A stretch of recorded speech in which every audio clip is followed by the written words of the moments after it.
Okay, my friends, I know you have come for a shocker du jour, and I will not let you down.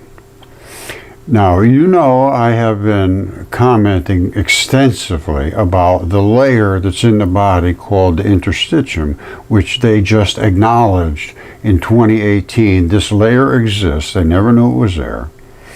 It's a fluid-filled network that runs the entire body, circles around every single organ and so forth. I wrote the paper on it in 2015. Just a fact. 2018, they accepted it as a major new discovery in the human body, a new organ, and now it is considered the largest organ in the human body because it coats everything in your entire body. It's interstitium. Now listen to this. This just came out 2 days ago. New forms of life discovered inside the human bodies. And there's all kinds of new things. I'm discovering other things too. How the fluids flow between organs. Because each organ has its own specific chemistry. That's why you get cancer in every single different organ. Why wouldn't you get cancer through your whole body?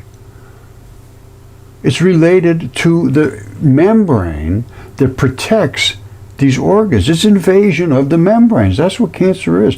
Every invasive disease is invasion through a membrane into that good tissue that's below that membrane. A membrane is supposed to be a protective housing. And if they can't protect, if they don't have the enzymes and bacteria and the catalyst, which is the chemistry, they can't protect. You get invaded. I'm pretty deep into this, and I understand it, I think, pretty well. And the bacteria create the enzymes. Without the enzymes, you have no protection at all. None. The enzymes work millions of times a second versus something that may take a year to do the same chemistry. If you don't have the catalyst, you're done. That's what the enzyme does. And that's the only way life can exist. Without the enzymes, the case is closed. Now, you can miss a few enzymes here and there and have what they call pre-existing conditions where you're subject to being invaded because you don't have any defenses.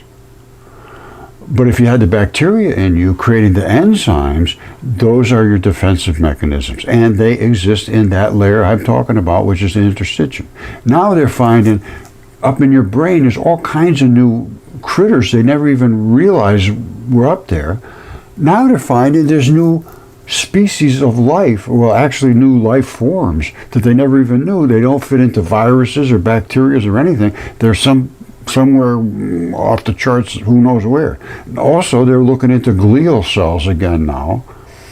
Because of this fluid-filled highway. If they didn't know about that, everything is sort of sequestered in its own little environment. No, it's throughout the body, but it's lymph. Basically, lymph fluids is what we're talking about. That's the most important thing.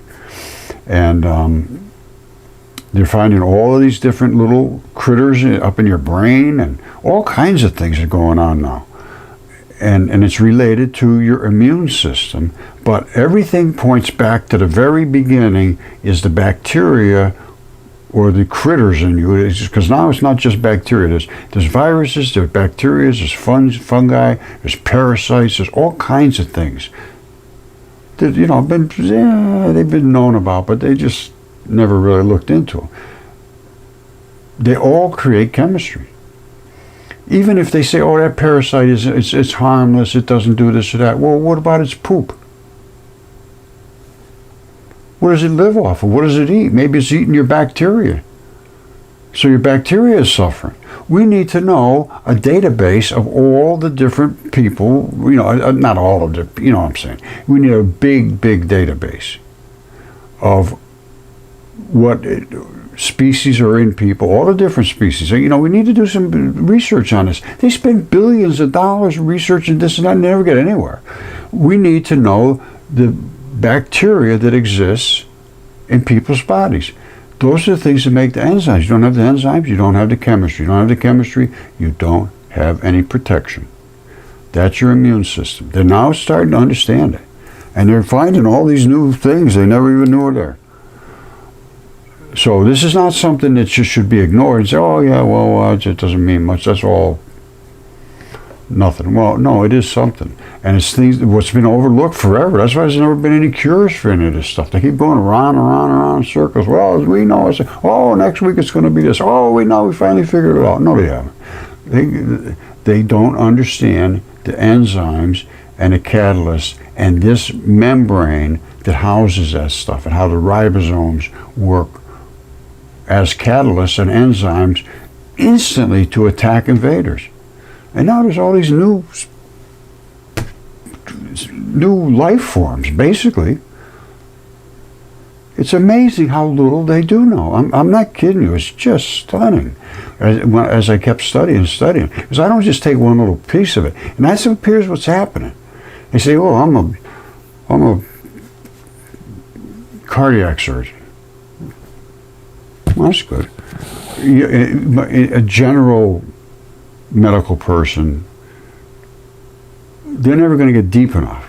They're going to get to the surface level, I think. I don't think they get, into the research mode where one guy does enough research to understand the complexity of everything. I think I have done that research. I think I understand the complexity and how everything weaves together based on a lot of things that people just don't understand. Well, dipole electron fluid theory. How do things bond? How do molecules and half-lives work within biology? Because that's the way half-lives is the key. You know what a half-life is? It means that a molecule or an atom can only exist outside of stability for so long. It's called a half-life. It'll stay there for 1 second or 2 seconds or 3 seconds. And it breaks down half and half and half and half until it gets stable. That's what they say is a half-life.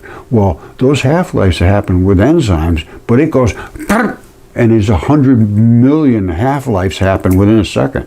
And they go up and down and all kind of different things, and the molecules get changed into food instead of a carrot or a whatever, a piece of meat. They turn it into the molecules that your body uses to build things.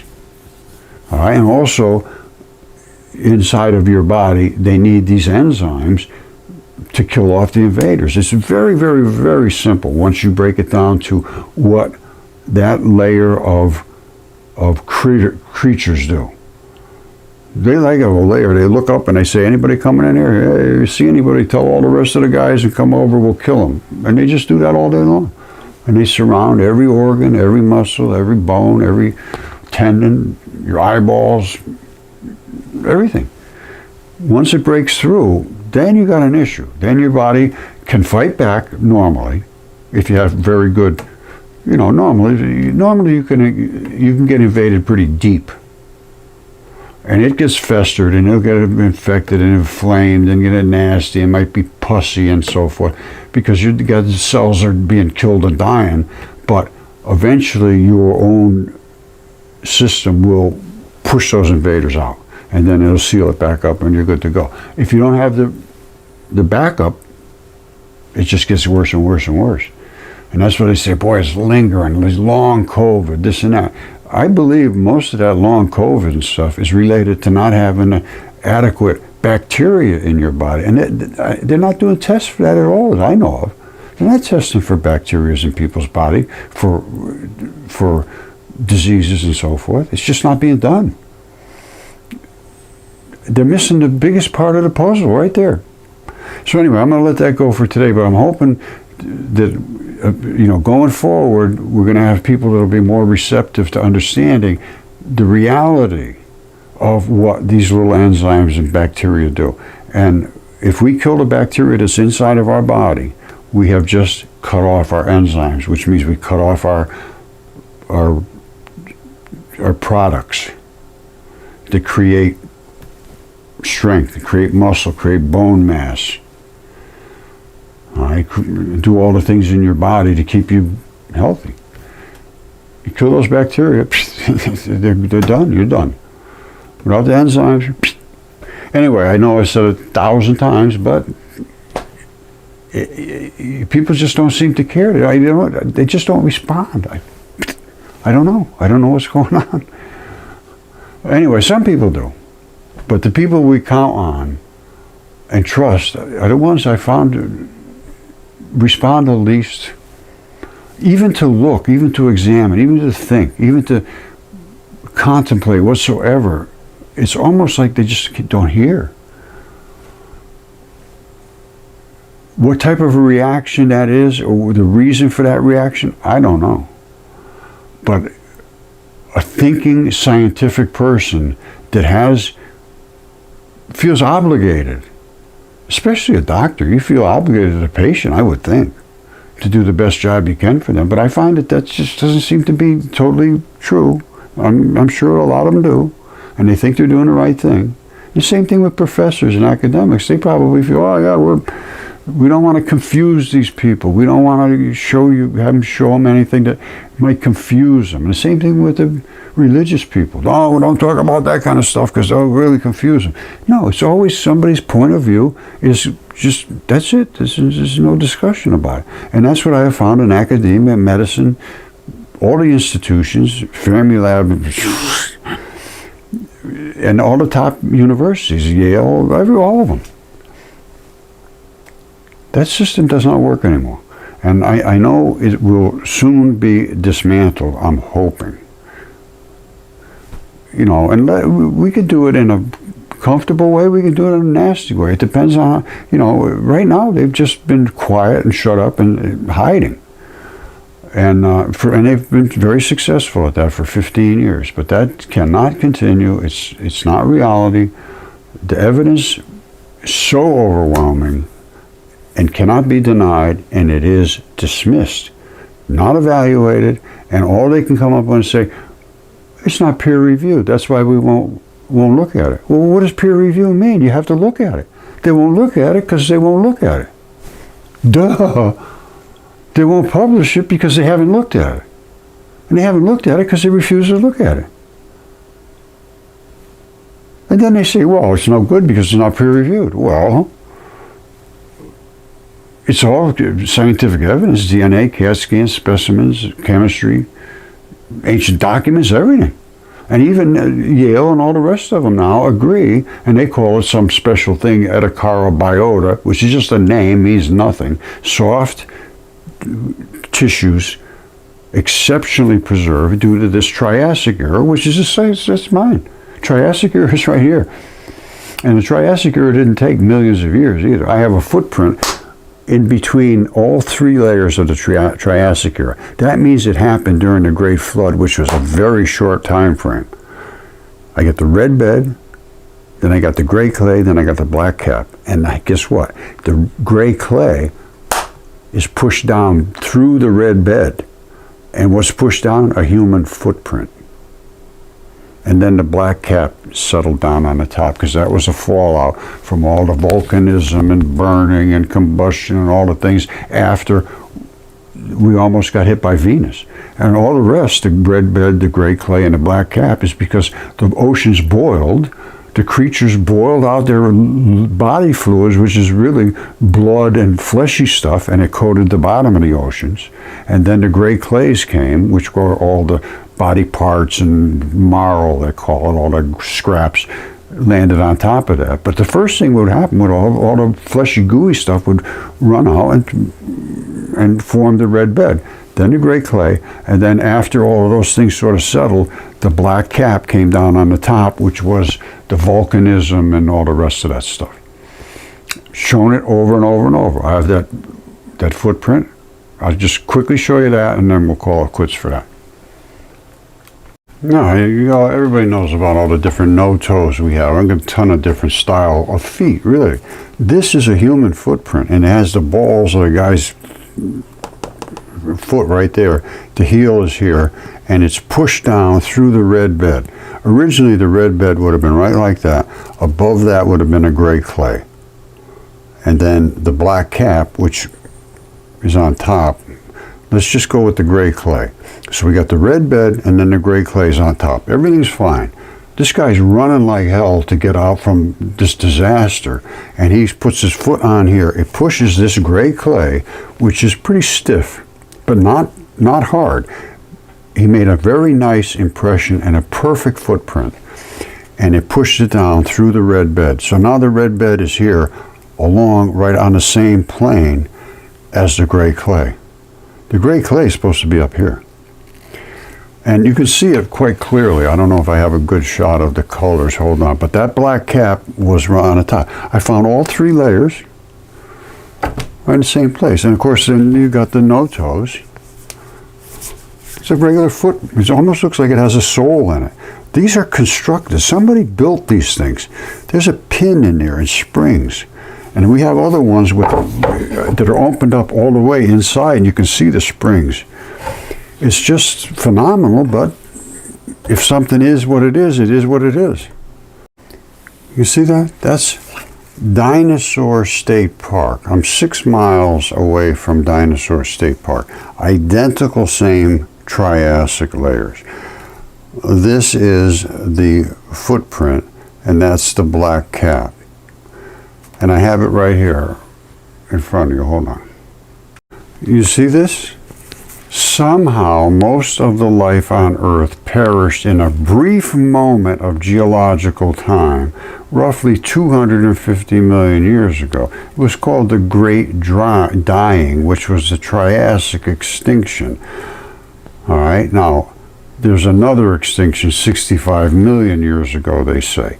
This was not 250 million years ago. However, it was these 3 layers of red bed, gray clay, black cap, which is the Triassic, and the Great Dying was the Great Flood. Origins of dinosaur dominance. They think it's a big deal with the dinosaurs. This is where I am, Connecticut Valley Rift Basin. Lower red bed, gray clay, black cap. It was upper entirely red fluvial portion, Here's the red bed right here. And the gray clay was above it. But this is a footprint, and it pushed that footprint through that red bed. You see that? That's the red bed. You see how red that is? This is gray clay, and that gray clay is right there. It pushed it right down through that red bed. Now look at this carefully. Look at this carefully. You see over here, this is the best spot to see it. You see the red bed at the top?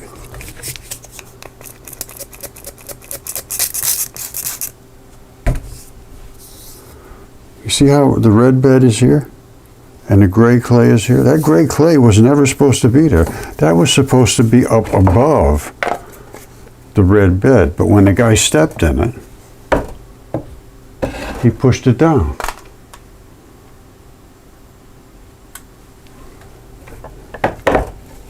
All right, so you had the red bed was right at this level. This guy went bloop and pushed that gray clay, which was way up here, down through the red bed. That means there's zero question they were all wet at the same time, and zero question that the gray clay is below the red bed. No question whatsoever about that. None, zero. That means that this event happened during the time that they were all moist. There's no other possibility. Zero. It can't be denied. And then the black cap filled in right away afterwards because it was all the residue coming down out of the sky. You see that? It's the balls of his feet are right there and everything. I mean, isn't that something? And this is, I'm only 6 miles away from where they have a bunch of little bird footprints or something. They call them dinosaur footprints. And I can't get anybody from anywhere here to talk to me about this. I've tried the national, I've tried them all. And they just think I'm crazy. So they don't want to see it. No, don't bother. Nope, we don't have time for that. That's all I have found since doing this. And there's the red bed, the gray clay, and the black cap. So it's time we really should look at this with a little more, curiosity. Because here, again, here's what it is. The red bed was here. The gray clay was up above. The guy stepped on it, and the gray clay now is down here. And then the black cap filled in right here. And that black cap was right here. That's the black cap. It's upside down. Tip it over this way. The top is extremely black. This is the Triassic Era. Now, this didn't happen that long ago. Everything I have here is on the surface. Nothing is buried. Well, you know, surface, 90% surface. A little bit here and there is buried, but maybe that much. I'm telling you, there's almost nothing is seriously underground. Some stuff I found from where they did a little bit of excavation here, digging to add a little addition. But not deep. I think they went, I don't know, however deep you have to go to put a footing in, but it's not a full basement under this addition. You know, the rest of the stuff, there was a full basement, but I didn't dig through that stuff. But I have a lot of stone walls. And that's where I picked them up. Most of the stuff I just picked up off the stone walls. And then wherever they excavated, that little spot, that's where I found the big fingertips and some of the giant body parts were there. And this was there as well. They dug that out right from underneath my wife's office. It's a crazy world, man. But you know, the most crazy thing is nobody wants to know the truth. They're perfectly happy, deluded. All right, I love you all. Merry Christmas, and to all a new year.